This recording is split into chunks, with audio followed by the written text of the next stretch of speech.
Welcome back. It's your boy Dewan Hoddles. It is Friday, and I feel really good. I feel very good. So the diet's been getting more strict for me. I've been eating a lot more whole foods. So, guys, that's what it's about. You want to try to get, in order to decode this market, you want all the leverage. You want all the advantage on your side. And even if that's going into a diet that's going to help you think a little bit better or feel better, I think that could do nothing but help, especially with such a muddy cryptocurrency market and, with these economic times that the world is facing.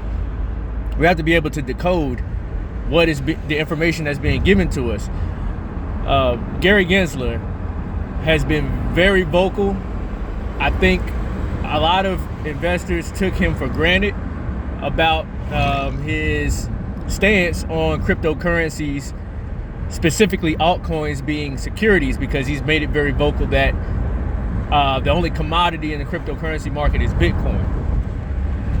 Now, the U.S. SEC, Gary Gensler, the chairman, I believe he's setting up the table for cryptocurrency regulation. I think regulation will trail. I think Gary Gensler and the SEC is going to trailblaze what regulation will be built upon.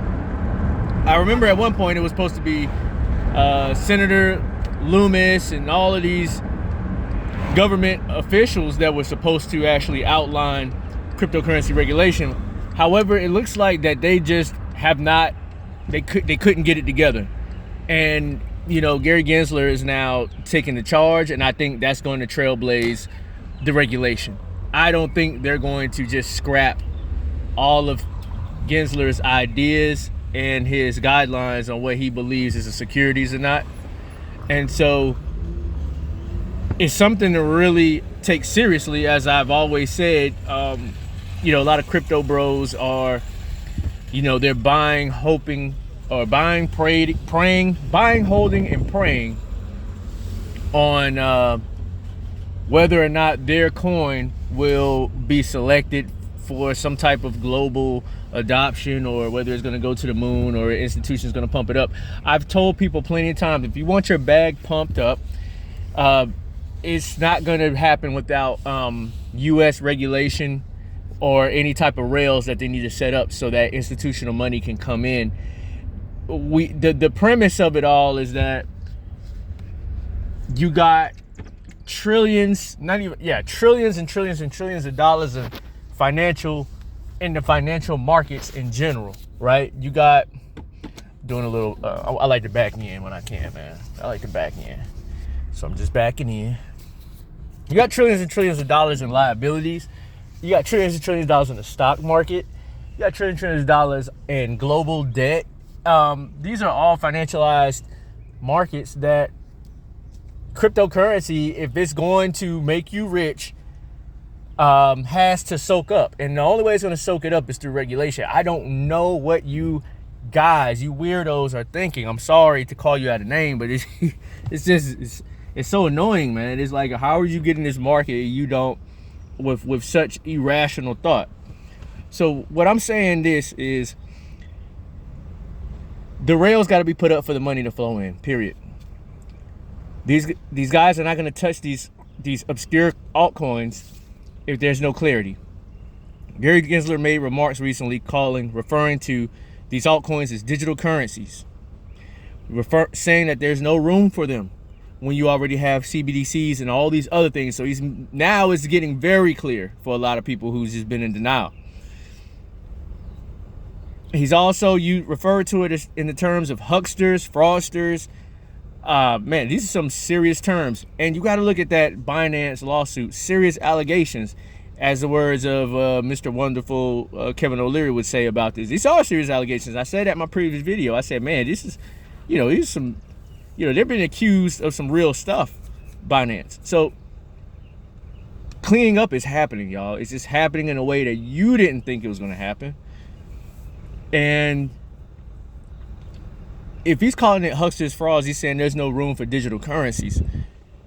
And he's saying that that's going into a market where it doesn't need to, where we're not going to accept it as, because we got our digital currencies, we got our forms of money already. What that means is that they cannot be anything else other than a security. Wow. I mean, it's right there in front of us. They cannot be anything else other than security, because he's damn sure not calling them a commodities, because they're not. So if your bag, if you're a founder, if you're CEO, if you're Charles Hoskinson, if you're, I would even say Vitalik Buterin, and I think that domino will drop later. If your CEO, your foundation is not going to the SEC to register as a company, expect for them to barely be found on any centralized exchange. Expect for, and then if they're not on a centralized exchange, y'all, how are institutions going to onboard? If you're already holding it, how are you going to offboard? They're being delisted. Guys, it's not a game.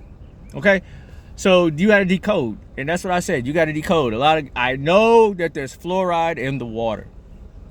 Okay? I know that makes you docile, makes you not able to think clearly, makes you follow the government, and when there's a mandate in place, you go do the mandate. I know that there's things out there that makes us not as clear-minded to decode things, but this is why I'm here. This is why I make these videos. This is why I help. Okay? So something to think about, y'all. Decode the message. Okay? Decode the messages that's been given to you. Gary Gensler is being clear. I don't even think there's much to decode at this point. So that's what we got. This is gonna be a short one today. Beautiful day, guys. Let's get it. Let's get after it. Let's try to make money, and let's try to do the best we can. Let's hold valuable assets.